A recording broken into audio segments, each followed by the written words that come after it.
네, 오늘 또 우리 개념정리 설교에 대한 강의를 나누고자 또 이 자리를 찾아오신 여러분을 진심으로 환영합니다.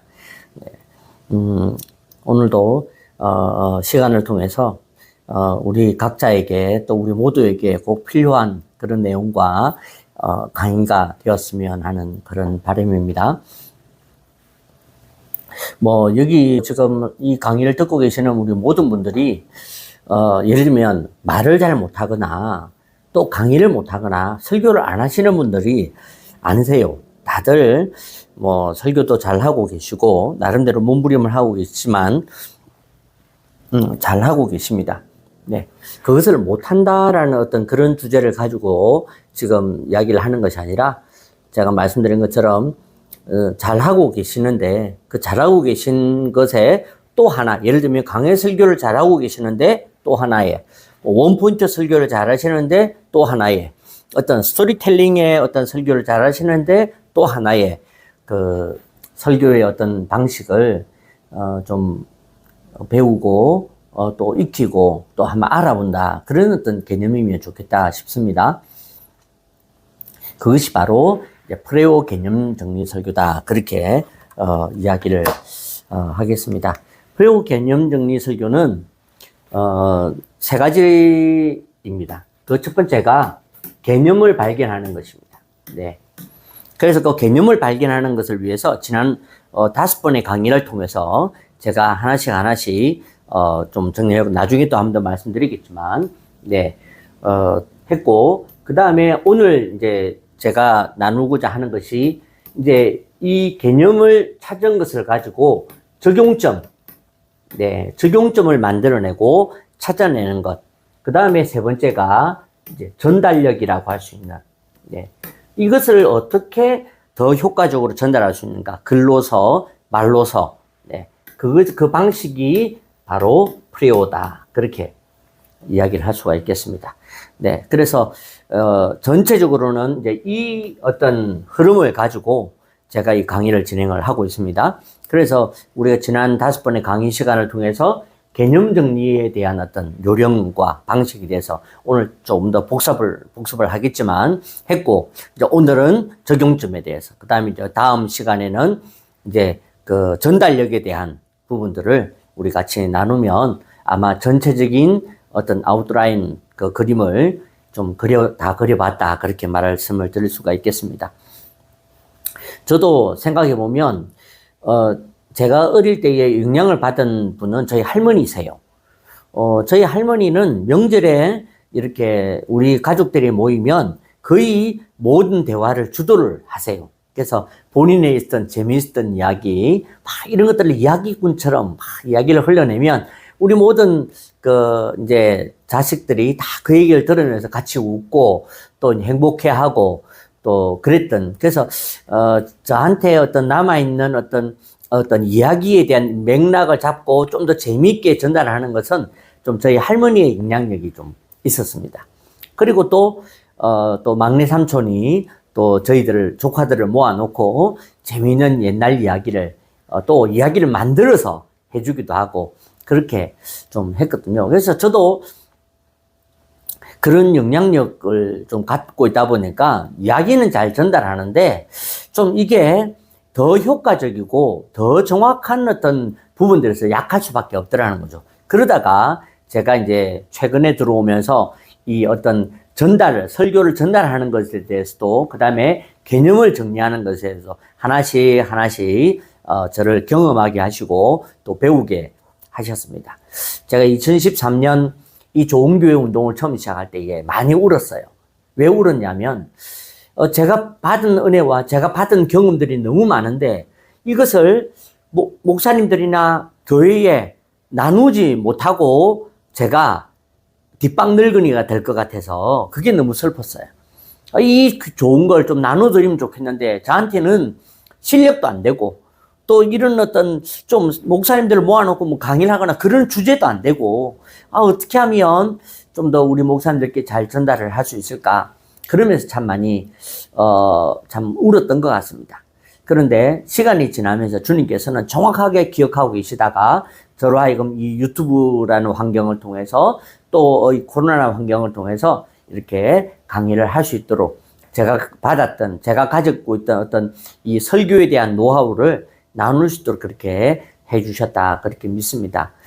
그래서 저도 역시 그런 어떤 부교육자 생활을 하면서 똑같이 막연했고, 어떻게 풀어야 더 쉬울지, 어떻게 해야 될지 참 저도 똑같이 몰랐으나, 하나님께서 제게 이런 어떤 시간들을 통해서, 예를 들면 한소망교회 유영모 목사님을 통해서, 또 어떤 다른 설교자를 통해서, 또 인터넷에 떠 있는 이재철 목사님의 설교를 통해서, 이찬수 목사님의 설교를 통해서, 이런 그냥 박영선 목사님의 또 책을 통해서, 이런 다양한 어떤 부분들이 제 안에서 이렇게 모이고 쌓이면서 저에게 이제 개념정리 설교라는 것이 이제 밖으로 튀어나오게 된 것이죠. 그래서 혹시 우리 목사님께서 나는 좀 이런 걸 못 찾고 있다. 그만큼 안 쌓여서 그런 거예요. 예. 그리고 이 쌓인 것이 내 안에 완전히 체득되어지고 좀 외워져야 됩니다. 그래야만 이게 밖으로 내 것으로 나오지, 그러지 않고 어디서 주워 들었다, 아니면 어디서 좀 이렇게 요령을 배웠다, 이것으로는 흉내는 낼지 모르지만, 왜 그런 거 있잖아요.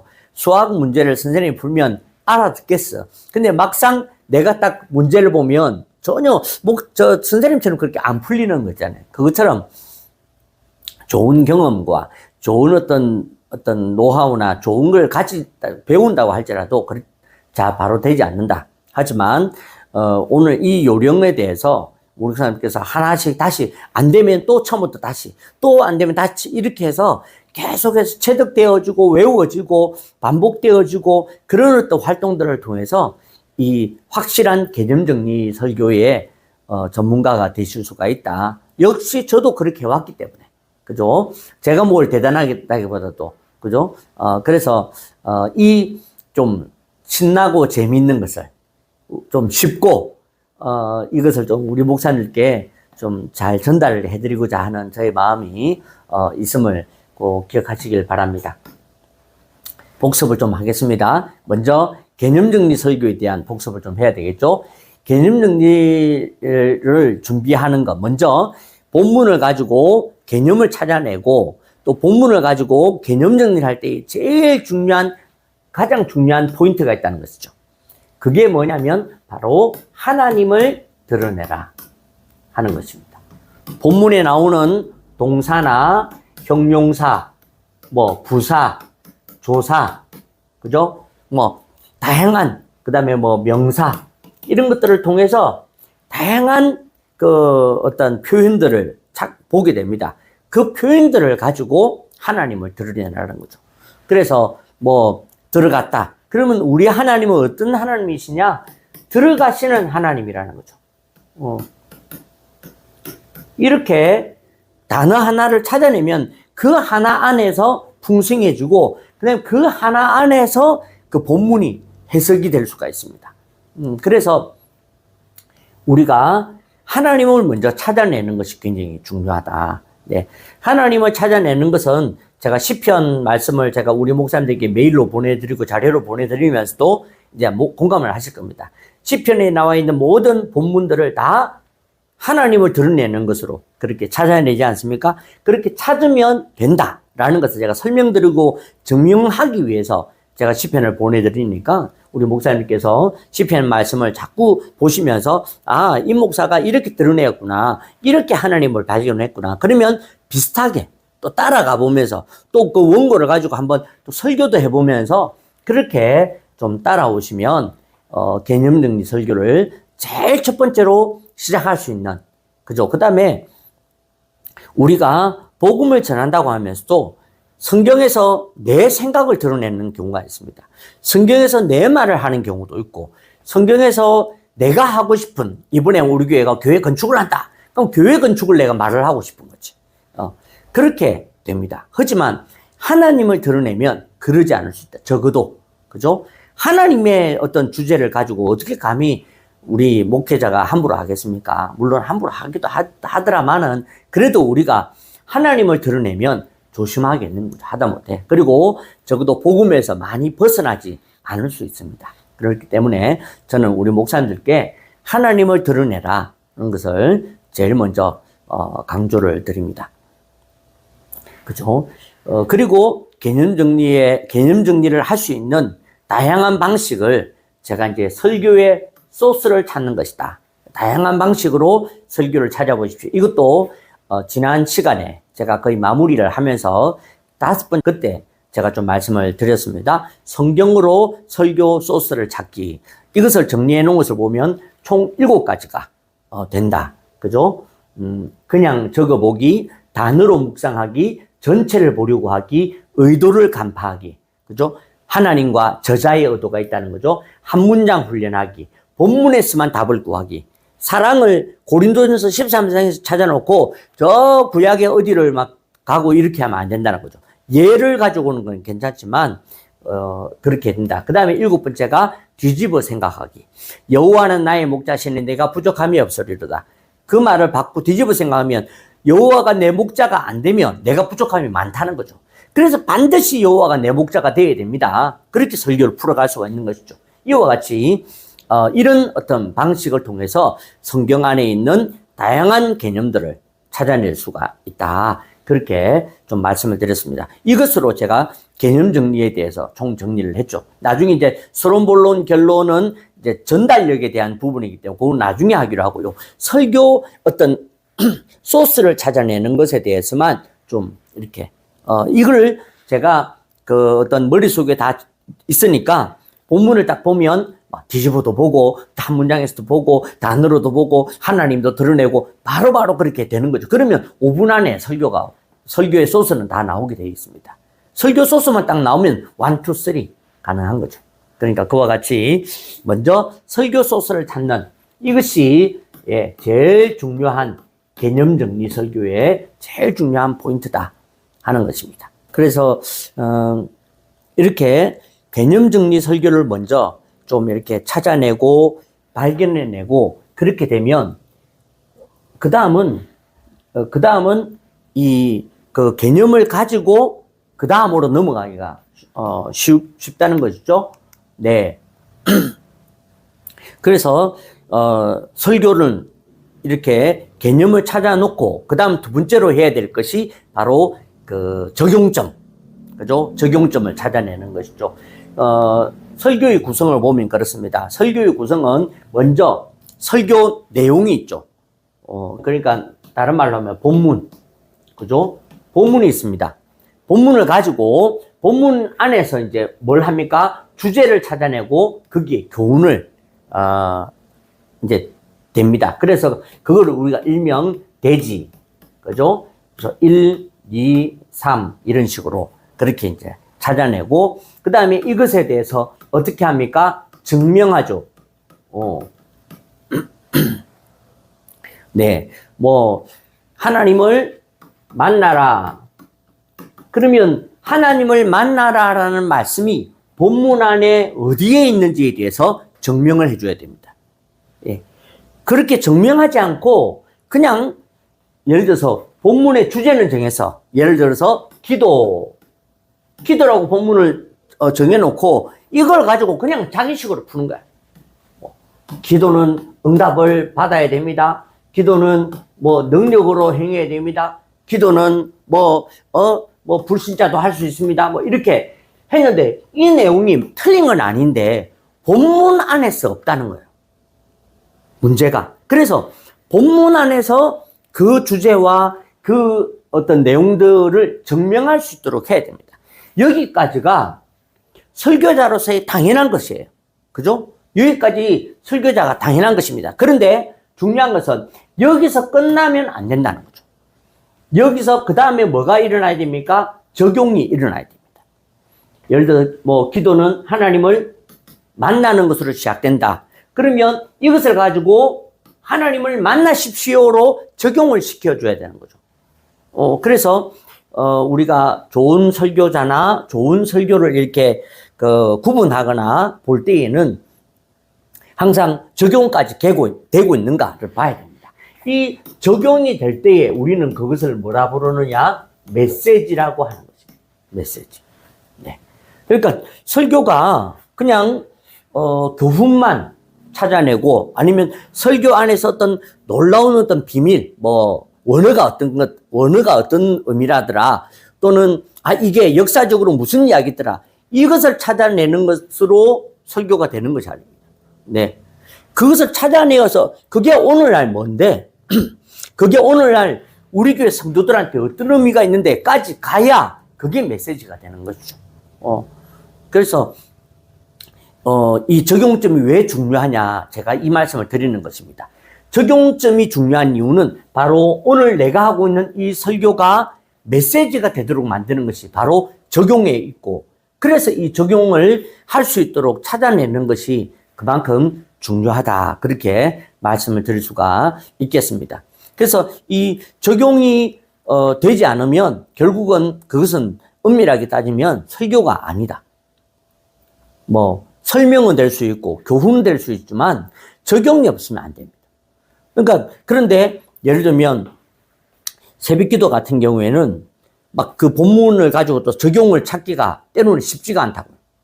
또는 그 적용점을 모르면 못 찾으면 이게 그냥 거기서 그냥 끝나버리는 거죠. 막 저기 뭐 솔로몬 왕의 뭐 통치 이러고 끝나버리는 거야. 그리고는 기도합시다. 성도들이 눈 감고 기도하면서 뭘 위해 기도해야 되는 건지 모르는 거죠. 그래서 이 그 설교자는 오늘 본문을 가지고 적용점을 적용하도록 선포하고 선언하고 또 적용하도록 깨닫게 해주고 그런 의미에서 이 적용점은 굉장히 중요하다는 것이죠. 그래서 제가 이 프레오 개념 정리 설교를 제가 설명하면서 첫 번째 개념 정리가 중요한 만큼 적용점 찾는 것이 중요하고 전달력이 중요하다는 거죠. 그러니까 이 세 가지가 구성되어 있지 않으면 메시지는 아닙니다. 메시지가 아니라고 하겠습니다, 저는.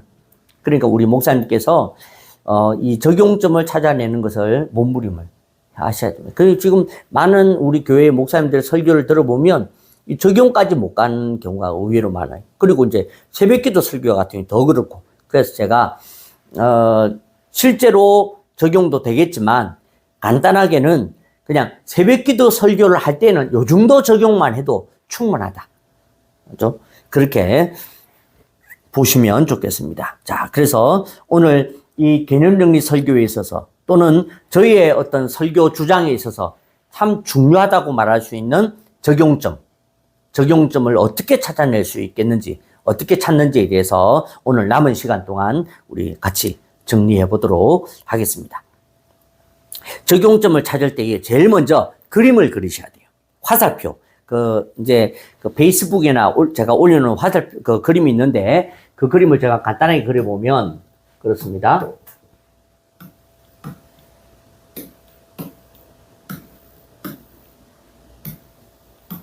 네. 요렇게 그림을 먼저 그려보셔야 됩니다. 그릴 수 있겠습니까? 너무 어렵나? 그죠? 요게 먼저 그림이 그려져야 되죠. 네. 그림을 그렸습니다. 자, 그러면 여기다가 제가 글자를 좀 넣어 볼게요. 먼저, 중심은 나입니다. 내가, 이제 적용을 하는 거죠. 내가. 제일 먼저는 하나님께. 내가 하나님께. 그 다음에 내가 교회나 성도에게. 그 다음에 내가 세상과 이웃에게. 네. 그 다음에 아래니까 내가 약한 이들에게, 뭐 병든 자에게, 또 가난한 자에게, 어려운 자에게 적용을. 그죠? 그 다음에 다섯 번째 화살표는 안으로 들어가 있어요. 그러니까 이거는 자기 자신을 말하는 것입니다. 자기 자신에게 적용을 하는 것. 그 다음에 또 가정에 대해서 적용하는. 네. 요렇게 적용을 시킬 수 있겠습니다. 네. 우리 목사님 요게 딱 그림이 그려져야 됩니다. 화살표 먼저 딱 그려보시고 그 화살표에 하나님, 약한 자, 그 다음에 한쪽은 세상, 한쪽은 교회. 네. 그 다음에 자기 자신. 이 그림을 그릴 수 있어야 됩니다. 외우셔야 됩니다. 되시겠죠? 네. 요렇게 정리를 하면, 네. 요렇게 적용을 해야 되고, 요렇게 적용을 하도록 도와줘야 한다. 설교에서 요렇게 적용이 되어져야 되겠다. 하는 것이죠. 그러면 이제 적용을 위한 이제 표현, 적용을 위한 이제 표현들을 좀 설명을 하겠습니다. 그 첫 번째는 공유되는 적용이 있다는 거죠. 그 무슨 말이냐면 어떤 표현이나 어떤 단어가 하나님이나 세상이나 교회, 약한 자들이나 가정에 공통적으로 쓰여지게 되는 말이 있다는 것입니다. 그게 이제 공유적인 적용이다. 그 다음에 고유의 적용이라는 것은 뭐냐면 딱 여기에만 쓰여지도록 되는, 예를 들면 전도, 이거는 고유의 적용이죠. 고유의. 그죠? 그러니까 하나님께 전도 말이 안 되잖아. 교회의 전도 말이 안 되고. 그죠? 세상과 이웃에만 적용될 수 있는. 그죠? 하나님에 대해서는 예를 들면 찬양하라. 이거는 하나님에 대한 고유적인 적용이죠. 그러니까 교회에, 성도에 안 되잖아요. 자기 자신에게, 약한 자에게 안 되잖아요. 그죠? 그와 같이 적용은 두 가지 틀로 되어 있다는 거죠. 하나는 공유되는 적용. 그죠? 하나는 고유의 적용으로 그렇게 되어 있다. 그렇게 나누어서 말씀을 드릴 수가 있겠습니다. 자, 먼저 공유되는 적용. 공유되는 적용에는 어떤 것이 있습니까? 그 첫 번째가 바로 만나라. 이 만남과 관련된 표현들은 다 공유되는 적용이라고 할 수 있겠습니다. 하나님을 만나십시오. 오늘 본문을 쭉 설교하고 하나님의 사랑이나 이런 걸 했다. 그러면 마지막 적용할 때는 사랑하는 성도 여러분, 하나님을 만나십시오. 그죠? 예를 들어서 그 다음에 전도에 대해서 했다. 그러면 여러분의 이웃과 만나십시오. 또 성도에 대한 성도와 사랑 설교했다. 그러면 성도를 사랑하기 위해서 뭘 해야 됩니까? 제일 먼저 만나십시오. 요 만난다라는 것은 다 쓰여질 수 있는 공유되는 적용이다. 그렇게 이야기를 할 수가 있는 거죠. 이런 단어나 표현들은 제가 꼭 이렇게 말씀을 안 드리더라도 더 많이 찾아내시면 되겠다라는 거죠. 그리고 두 번째는 행하라. 행한다라는 단어 안에 있는 여러 가지 표현들이 다 공유적 적용이다. 그렇게 말을 할 수 있습니다. 예를 들면, 사랑하라. 사랑하는 것. 하나님에 대해서도, 이웃의 세상에 대해서도, 교회에 대해서도, 가정에 대해서도, 약한 일에 대해서도 다 될 수 있죠. 그렇게 공유적 적용이. 예를 들면, 섬겨라. 행하는 것 중에서 섬겨라. 도와라. 이거는 이제 하나님에 대해서는 아니겠지만, 도와라. 이렇게 행함에 대한 어떤 것들이 다 좀 대부분 다 공유적 적용으로 그렇게 되어줄 수 있겠습니다. 그죠? 그와 같이 우리가 어떤 적용을 시킬 때에 어떤 이제 표현을 할 때에 이것이 좀 세상에 대한 것이다 할 때에 이것을 어떻게 해야 될까? 사랑하라 해야 될까? 섬기라 해야 될까? 도와라 해야 될까? 우리가 그것을 이렇게 선택해서 그렇게 적용을 시키도록 그렇게 만들어 줄 수가 있겠습니다. 그 다음에 고유의 적용입니다. 고유의 적용. 고유의 적용은 그것에 대한, 그분에 대한, 또 그 이웃에 대한 거기에만 쓰여질 수 있는 고유적인 특징이 있다라는 거죠. 아까 제가 말씀드린 것처럼 만나라. 하나님, 그러니까 이 만나라는 어떤 그 적용 중에서도 하나님에 대해서는 어떻습니까? 뭐라고? 예를 들면 하나님의 사랑을 맛보십시오. 하나님을 경험하십시오. 이렇게 표현을 하면서 하나님에 대한 어떤 고유적인 그런 적용을 그렇게 해볼 수가 있겠습니다. 그죠? 또 만나라에는 하나님을 우리가 바라보자. 그렇게 하나님에 대한 어떤 적용을 그렇게 할 수가 있겠습니다. 또 세상이나 이웃에 대해서 우리가 만나라 할 때에는 어떻습니까? 세상과 이웃을 우리가 전도할 때에 우리가 전도는 뭐부터 시작해야 됩니까? 만남으로 시작돼야 됩니다. 그것의 그 첫 번째는 접촉하십시오. 예. 그래서 반찬을 통해서 반찬을 가져가면서 접촉하십시오. 아니면 가벼운 인사를 통해서 접촉하십시오. 예. 그들에게 내가 건네는 말 한마디가 칭찬으로 그들을 접촉하십시오. 만나시길 바랍니다. 그렇게 되는 것이죠. 그리고 뭐 예를 들면 약한 자들에게 또 만나야 한다. 그렇게 말을 할 수가, 그 고유적인 어떤 특성을 가지고 표현을 해볼 수 있다라는 것이죠. 예를 들면 뭐 이웃에 대해서 이웃을 만나러 가십시오. 여러분들의 만남이 그들에게 힘이 될 것입니다. 하나님에 대해서는 그렇게 못하잖아. 그죠? 하나님이 힘이 될 거면 이 말이 안 되잖아.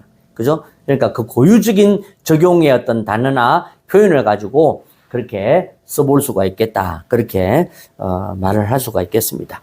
그 다음에 아까 제가 말씀드린 것처럼 행하라. 네. 이것도 역시 고유적인 적용에 대해서도 단어가 들어갈 수 있겠습니다. 그래서 하나님에 대해서 어떻게 해요? 뭐 찬양하라. 행하라는 것이, 그죠? 하지만 이웃에 대해서는 어떻습니까? 네, 뭐 사랑하라. 교회를 아니면 성도를 섬겨라. 어려운 사람을 섬겨라.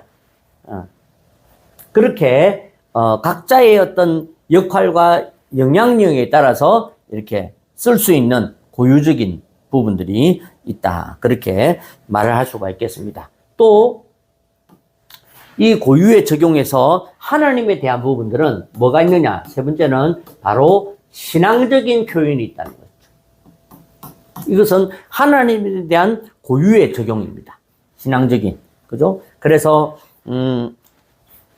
뭐 아까 했던 것처럼 감사하라, 찬양하라, 그죠? 또 하나님을 높여라, 하나님을 예배하라, 이런 어떤 표현들로 그렇게 좀 고유의 적용을 그렇게 만들어 볼 수가 있겠습니다. 또 자기 자신에 대해서는, 그죠? 뭐 회개하라, 그 다음에 뭐 겸손해라, 또 회복해라. 요렇게 좀 적용점을 만들어서 찾아볼 수 있겠다. 그렇게 얘기를 할 수 있겠습니다. 이게 바로 그 공유적인 적용과 고유의 적용, 그렇게 적용점을 찾아서 그렇게 만들어내는 것으로 그렇게 말씀드릴 수 있겠습니다. 자, 이제 적용의 예시를 같이 해보도록 하겠습니다. 아까 우리가 뭐 제가 잠깐 예를 드렸던 것처럼 뭐 돌아온 탕자, 네, 그죠? 돌아온 탕자에 대한 설교를 했다. 돌아온 탕자에 대한 설교를 했다. 그러면 돌아온 탕자의 교훈, 뭐 몇 가지, 여러 가지가 있겠지만 그 중에 예를 들어서 그 첫 번째가 뭐 예를 들면 반성. 돌아온 탕자의 제일 첫 번째 중요한 것이 뭐냐면 바로 그가 반성하는 사람이 되었다. 오늘 글자가 안 쓰지네. 이것도? 네. 반성. 반성을 다른 말로 하면 무엇입니까? 네. 회개하라. 회개. 네. 회개가 되겠죠. 그죠? 네. 아니, 모르겠다. 안 된다. 회개. 그 다음에 뭐, 두 번째, 그는, 떠났다. 그죠? 종의 자리에서, 그는 떠났습니다. 그리고 세 번째, 고백했다. 아버지, 나를, 품꾼의 하나로 써십시오. 종의 하나로 써주십시오. 그렇게 고백했다라는 거죠. 그러면 대지 1, 대지 2, 대지 3, 이걸 가지고 우리가 계속 적용점을 찾을 수가 있는 것입니다. 결국 탕자에 대한 이야기니까 뭐 다른 것보다도 나에 대한 적용이 가능하겠죠. 나에 대해서. 그죠? 그래서 아까 우리가 했던 것처럼 나 자신에 대해서 우리는 회개하는 자가 되어야 됩니다. 그리고 우리는 그래서 회개하는 자가 되시길 바랍니다. 그렇게 첫 번째 대지의 적용. 그죠? 두 번째, 떠났다. 그렇게 되면 어떻게 되겠습니까? 여러분들의 그 죄의 자리에서 떠나시길 바랍니다. 교만의 자리에서 떠나시길 바랍니다. 타협의 자리에서 떠나시길 바랍니다. 그렇게 떠나는 것이 바로 탕자의 말씀을 통해 우리 주시는 교훈이다. 그렇게 되는 거죠. 그리고 고백. 우리는 지금도 주님께 고백하는 자가 되십시오. 주님께 기도하는 그리스도인이 되십시오. 그렇게 적용점이 되는 것입니다. 그리고 마지막 결론의 적용은 무엇입니까? 우리가 주님께 감사합시다.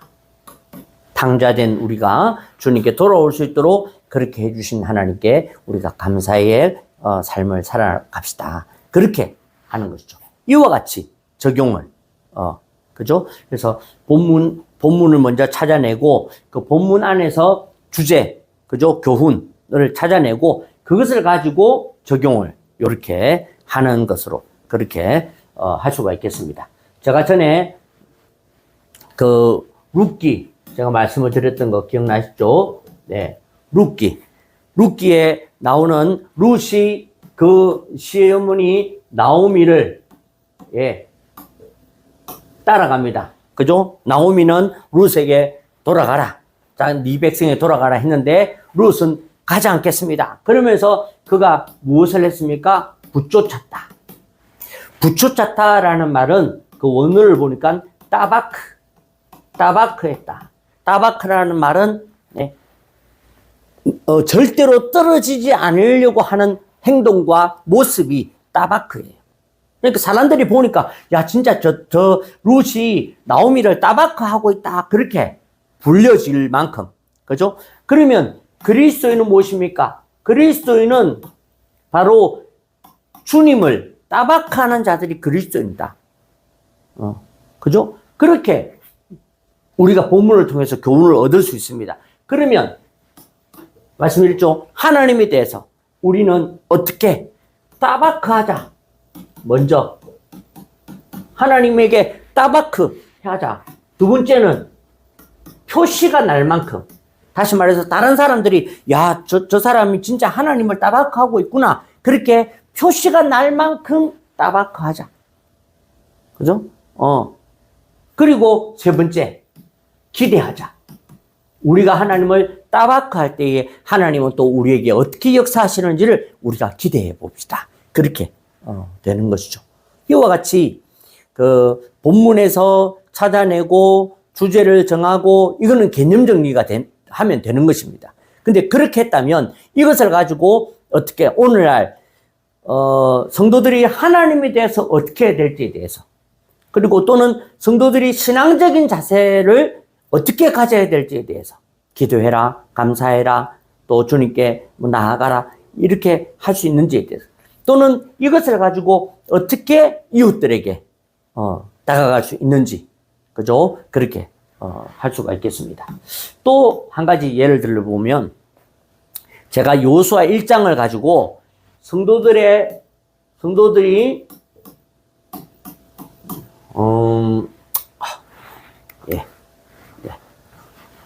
성도들이 자존감을 가지고 살아야 한다.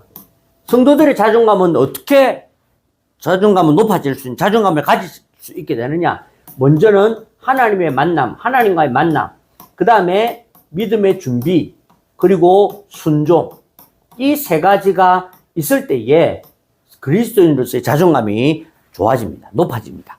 그러면 순종, 하나님에게 순종할 뿐만 아니라 여러분의 리더들에게도 순종하십시오. 여러분의 직장 상사에게도 순종하기로 결심하십시오.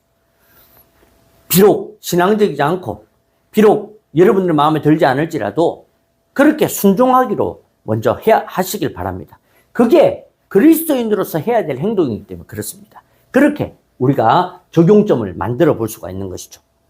이와 같이 어떤 그 적용점을 만들고 적용하는 것은 좀 단순한 어떤 그 부분도 되지만 제가 말씀드린 것처럼 하나님에 대해서 약한 자들에 대해서 세상에 대해서 그 다음에 교회에 대해서 그리고 자기 자신에 대해서 이것을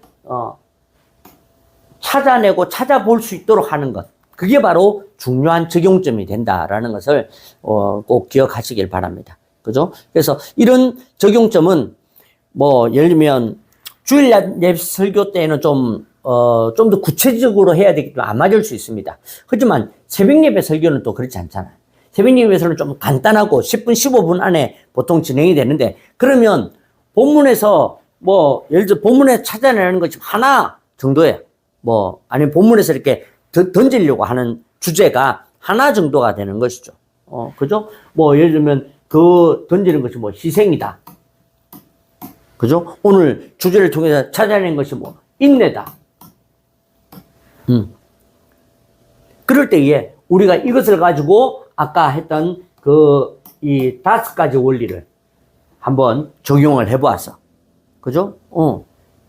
오늘 뭐 예를 들면 인내에 대해서 그러면 우리 자신에게 자기 자신에게 우리가 하나님이 이루실 때까지 우리가 인내하기로 결심하십시오.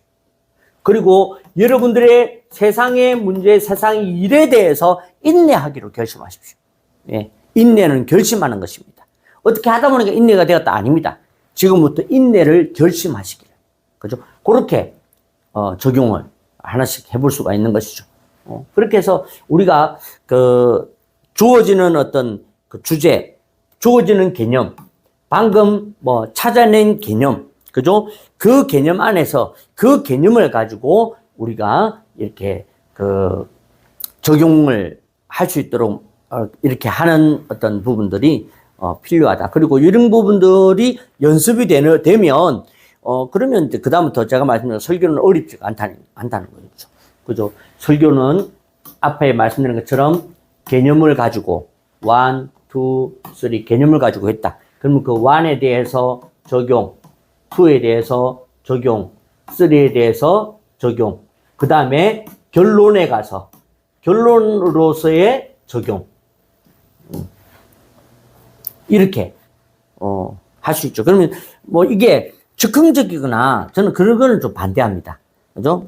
이제 다 안다. 이제 뭐 적용 다 할 수 있게 이렇게 하지 마시고 그것을 가지고 원고를 만들거나 아니면 이렇게 간단하게 이렇게 메모를 하더라도 그 메모에다가 내가 이 적용을 구체적으로, 그죠? 이렇게 할 수 있도록 그렇게 만들어서 우리가 설교를 하면, 적용도 좀 막연하게 안 들리고 구체화 될 수 있겠다. 그렇게, 말씀드릴 수가 있겠습니다. 네. 자, 오늘은 대충 여기까지 좀 정리가 됩니다. 그죠? 다시 한 번 더 말씀을 드립니다. 네. 개념 정리는 하나님을 드러내는 것. 그죠? 하나님을 드러내고 7가지 방식을 통해서 본문 안에 있는 개념을 찾아내는 것이 개념. 그렇게 개념이 정리가 된 것은 반드시 적용이 있도록 해줘야 한다. 그죠? 적용이 있어야 그걸 우리가 뭐라고 부른다고요? 메시지라고 부른다. 그만큼 적용은 중요하다. 그래서 오늘 우리가 했던 뭐 간단하게 뭐 화살표 그리고 뭐 공유적 적용, 고유적 적용 이게 참 별거 아닌 것처럼 보여도 이게 노하우입니다. 저의 30년 부교육자로서 설교를 통해서 제게 주신 노하우거든요. 그러니까 이거를 가볍게 여기지 마시고 꼭 만들어 보시고 내시고 그렇게 연습을 해보셨으면 좋겠습니다. 그죠? 자, 이렇게 되어진 것을 우리가 연습을 많이 했다 치고 지금은 공부 시간이니까 요렇게 해서 다음 시간에는 이제 전달력. 네. 전달력에 대해서 같이 나누도록 그렇게 하겠습니다. 네. 오늘 노트북도 왔다 갔다 하고 좀, 그래, 정신이 없었지만, 그래도 충분히 잘 전달이 되었으리라 믿습니다. 우리 목사님들께서, 설교를 준비하고 또 이것을 적용해 내는 데에 오늘의 이 강의가 또 좀 나름대로 귀한 도움이 되셨으면 하는 바람입니다. 네. 오늘, 이 귀한 시간 또 함께 해주셔서 진심으로 감사를 드립니다. 수고하셨습니다.